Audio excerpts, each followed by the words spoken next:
Eastern Turkestan was an independent country.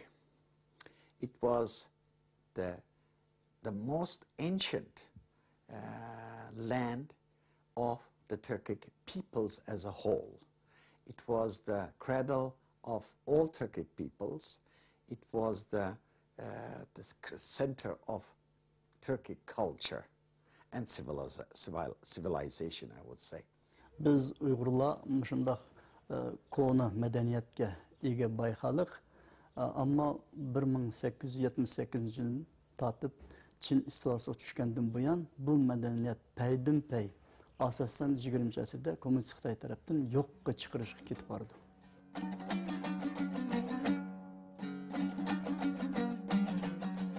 After occupying Eastern Turkestan, the Chinese Communist policy of political oppression, cultural assimilation, ecological destruction, and racial discrimination and economic exploitation in the country. And this policy is still being continued in Eastern Turkestan. İqtisadi cihatte bizimki %95% adımımız işsiz.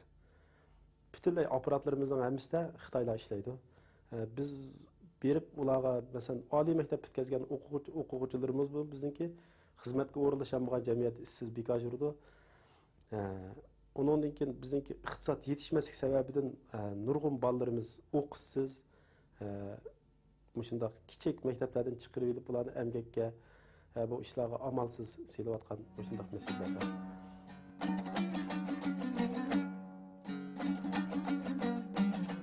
Şarkı Türkistan boyunca epitkan çağda 3600'ün uşuk meçit balığı ma'lum bizge. Vaqti kelgan çağda hükümet taraf bir kunning ichidan necha ming meçitni taqib o'talaydi. Vaqti kelgan çağda asta ruxsat bilan ichib berdi. Bizninki bundaq jo'yaniki bir qaror bor markazniki. Din sotsializm uchun xizmat qilish kerak deydigan. Shu hukm asosida har qanday meçit yoki diniy boshqarish organlarininki har qanday imomlari shu meçitninki qonuniy vakillari hukumat tarafidan tarbiyalandi ular.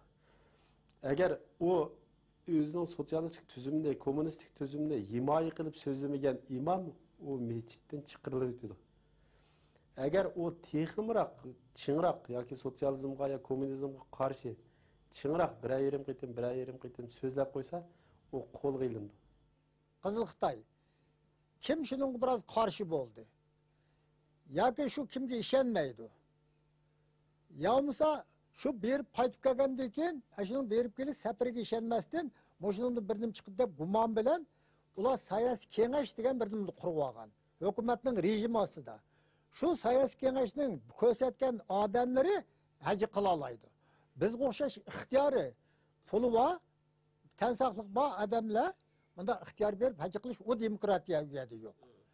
Endi Ramazon oylarida ishchi xizmatchilarningki hech qanday Ramazon, roza 30 kun tutishga ruxsat yo'q. Ularni Ramazonningki ya 4 ya 5 olsun ya o'tirlar bo'lsin, ishchi xizmatchilarga maxsus ishdan kirgan vaqtida qaynoq suv quyib turdi. Ba'zi idora organlarda, ba'zi idora organlarda maxsus haraqni qo'yib, maxsus haraq quyib turdi ularga.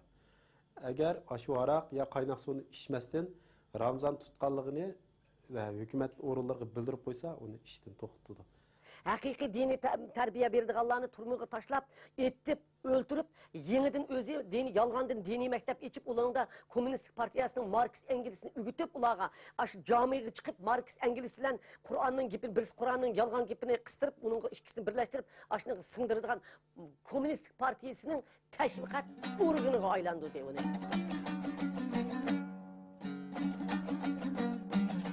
Uyghur tili asosiyatini hech qanday hukumat apparatlarida qo'llanilmaydi.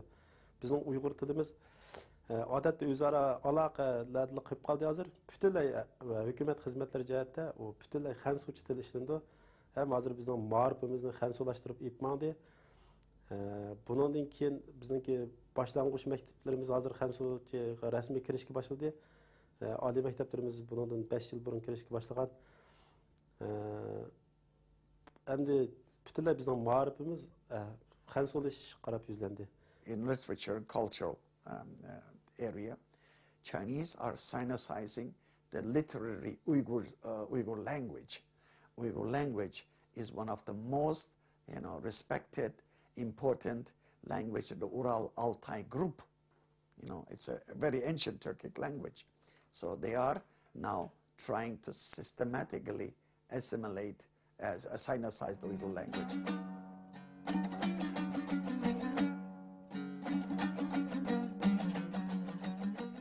After September 11, suddenly the Chinese leaders discover terrorism in Eastern Turkestan and stages a worldwide campaign to brand Uyghurs as terrorists. Uyg'urlar terrorist emas. Men Uyg'ur, meni tuninglar deganga terrorist bo'lib qolamdi. Şinjan Uyg'urlarning yeri deganga terrorist bo'lib, rost gap qilgan odam terrorist bo'lib, ularni yo'qotgan odam aktiv bo'lib qolamdi. Qirayotgan odam. Men tushunmayman. Turmuğu yaşlarının, bika günahsız kızlarının tutup ekirilayotgan bir mektep içip koysun tutkan terörcü dep, bir Kur'an okuyup koysun tutkan terörcü dep, turmudaki adamların köpeyginden, şundak tez köpeyişidin, men bununla Uygurlarga muşu terörizm siyasını dünyanın tutup durup, Xitayning muşunun ile Uygur halkını yanı bir kıtım kırgınçılık kılış kuralı kıldıqanlığını his kıldım. 11 sentabr vakası yüz bergenden Xitay onundan faydalanıpla bizningki Şinjanga bo'lgan siyosatini, Sharqiy Turkistonga bo'lgan siyosatini butunlayla o'zgartdi. 11 sentabr vaqasidan keyin ular qurolli harbiy kuch, saqchi kuchlari, armiyalarini ko'paytib, butunlay taraqqiyotning hammasini bingtollarga berib, bizningki yerlikning iqtisodimizni taraqqiy qilg'izmadi. Xitaylarning degan so'zi o'zi Uyg'urlar bilan qartliq ekanligi dunyoga ma'lum. Masalan, Sharqiy Turkiston milliy bo'lgunchilari degan Uyg'urlar demoqchi. Buni hech kim yushirib qolmaydi. Agar Uyg'urlar haqiqiy bo'lgunchimi, bo'lgunchi emasmi? Bu yerda inson huquqi deydigan bir narsa bor. Har kim o'zininki insoniy sifati bilan yashash kerak bu dunyoda. Kulga o'xshash yashaganning nima ahamiyati bo'ladi?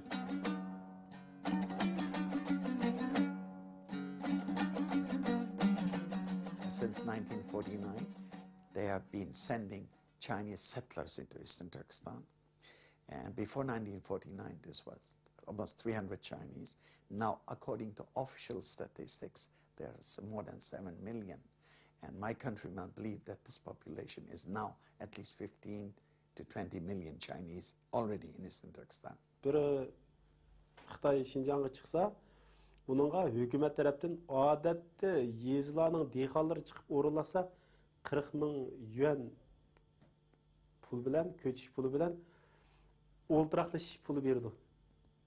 Uylarni hamini bikoq sepirdi, yerlarni kelgan jilnisi, yerlarni bikoq berib, kelgan jilnisi 2 yilgacha yerni terib berdi hukumat bikoqqa. Ular faqat yig'ilib, o'zini yig'ib deyilvasi bo'ldi. Undan keyin hozir bizniki Sharqiy Turkistonga akayotganlarning hammasini bular bilimlik, ixtisos egalari deb qaraydi. Ular Sharqiy Turkistonga kelgandan keyin faqat nima qildi desa, muhim hukumat apparatlarida yuqori ma'lumotliklari Şinjanga, Sharqiy Turkistonga kelmaydi ularniki. Hammasi keldiganlari shu turmada o'ltirgan, undan keyin mushtoq o'zining jinni boqamagan, turmush iqtisodi nachar, boshlarga hukumat tarafdan pul berib chiqdi. Albatta seg'inaman. Vatanim uchun shuni o'ylaymanki, qachonla bo'lmasin, Xudoyim bo'lsa, bir kuni bo'lmasin, bir kunisi bizning Uyg'ur millatigimi bir erkinlik bo'ladi deb o'ylayapman.